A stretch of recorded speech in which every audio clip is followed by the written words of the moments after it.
উচ্চ মাধ্যমিক, আইএসসি বা সিবিএসসির ফল প্রকাশের পর বিভিন্ন কলেজে ভর্তির বিভিন্ন প্রক্রিয়া, এমনকি আবেদনের শর্ত বিভিন্ন কলেজে একই রকম নয়।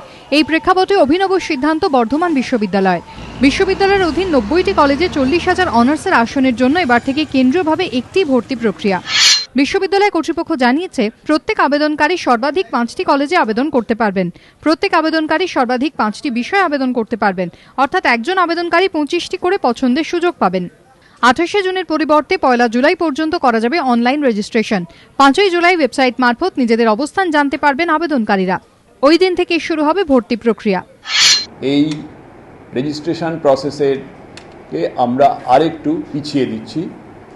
এখন 1 জুলাই পর্যন্ত ছাত্রছাত্রীরা আমাদের বিশ্ববিদ্যালয়ের অধীনস্থ কলেজগুলিতে অনার্সের ভর্তির সুযোগ নিতে পারবে।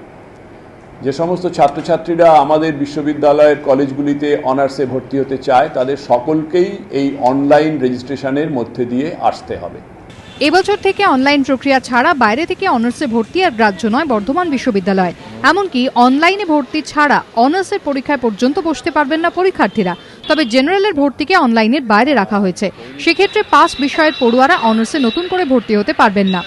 রাজ্যের মধ্যে এই প্রথম কোনো বিশ্ববিদ্যালয় তার অধীন সমস্ত কলেজের অনার্সের ভর্তি প্রক্রিয়া কেন্দ্রীয়ভাবে একই ছাতার তলায় আনলো।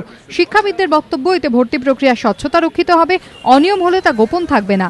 সেক্ষেত্রে প্রশ্ন উঠছে, অন্য বিশ্ববিদ্যালয়গুলি তাহলে কেন এই পথের শরিক হচ্ছে না? কৃষ্ণেন্দু অধিকারীর রিপোর্ট, এবিপি আনন্দ, কলকাতা।